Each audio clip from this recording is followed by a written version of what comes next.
বাহিনী দিয়ে আমাদেরকে দাবানোর চেষ্টা করতেছে, আমাদেরকে দাবাতে পারবে না। যতটুকু রক্ত আছে রক্ত ঢেলে দেবো, তবে এই সন্ত্রাসী বাহিনীর কাছে আমরা পরাজিত হবো না। আজকে আমরা গণভোট দখল করবো, ইনশাআল্লাহ বিজয় নিয়ে আমরা করে ফিরবো ইনশাআল্লাহ। শুধু একটা কথাই বলতে চাই, যখন এই 10 নাম্বার দখল করতে আপনাদের কি করতে হয়েছে? আমাদের প্রায় 3 থেকে 4 ঘন্টা লাগছে, শুধু 3 থেকে 4 ঘন্টা লাগছে।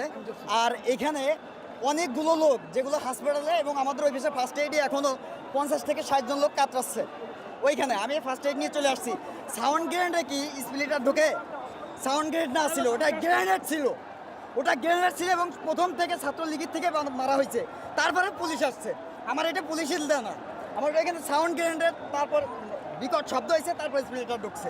আর এটা কিসের জন্য? অনেক দূর থেকে। এটা মনে হয় না যে এখানে পুলিশের গুলি, এখানে আছে ছাত্র ওপেন ফায়ার করছে।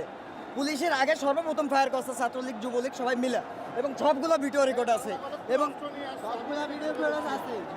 এবং অনেকগুলো লোক এখানে শহীদ হয়েছে। ঠিক আছে, দুপুরের দিকে মানে 12টার দিকে এখানে আসি। ছাত্রলীগ বা এই সরকারের ক্ষমতাসীন সরকারের যে গুন্ডা পান্ডা বাহিনী এখানে পুরোটাই দখলে ছিল। আমরা আসার পরে বিচ্ছিন্নভাবে ঘোরাঘুরি করতেছিলাম, আমরা খুবই বিশ্বস্ত ছিলাম যে এখানে আমরা 10 নম্বর দখলে নিবই নিব। এরপরে আস্তে আস্তে আমরা ছাত্র সমাজ 6 নম্বর ওইদিকে একটা মানে সংঘবদ্ধভাবে জড়ো হওয়ার চেষ্টা করি। তারপরে সেনাবাহিনী আমাদেরকে মানে সাপোর্ট দেয়।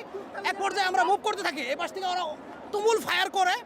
এই রীতিমতো হচ্ছে আমাদের অনেক ভাই বোন মানে আক্রান্ত হয়ে যায়, যাদের রক্ত দেখে আমাদের মাথায় আসলে কোনো কিছু কাজ করতেছিল না। আমরা সেনাবাহিনীদেরকে বারবার ফোর্স করতেছিলাম যে প্রয়োজনে আপনারা আমাদেরকে গুলি করে যান, তার না হয় আমাদেরকে একটা কিছু করে যান, এদেরকে দৌড়ান এখান থেকে, না হয় আমাদেরকে গুলি করে মেরে ফেলেন। ওদের কাছে মরার থেকে আপনাদের কাছে মরা ভালো। ওদের মতো গুন্ডা পান্ডা দুর্নীতিবাজ লোকের কাছ থেকে মরার থেকে এই ধরনের মানুষের কাছে আমরা মরতে চাই না। আমরা চাই ন্যায়ের পথে থাকতে, ন্যায়ের পথে থেকে সংগ্রাম করতে। এখানে আমরা ট্যাঙ্কগুলা, আমার মা বোন সাধারণ পাবলিক ট্যাঙ্কগুলা নিয়ে অনেক অনুরোধ করে সেনাবাহিনীকে আসার জন্য অনুরোধ করছে। তারপরে সেনাবাহিনী আমাদেরকে সাপোর্ট করছে। সেনাবাহিনী বলছে যে আপনারা পিছনে থাকেন, আমরা সামনে যাচ্ছি। পরে যখন সেনাবাহিনী আসার পরে ফাঁকা ফায়ার করছে, তখন আস্তে আস্তে ওরা চলে গেছে। আর এইভাবে পুরোটাই এখানে দখল নিছে। এক পর্যায়ে সেনাবাহিনী এখানে একটু জনগণকে একটু সুশৃঙ্খলভাবে রাখার চেষ্টা করছিল, কিন্তু জনগণের এতটাই আগ্রহ যে এরা সেনাবাহিনী বাধা উপেক্ষা করেও বিজয় মিছিল করার জন্য উদ্বুদ্ধ হয়ে গেছে।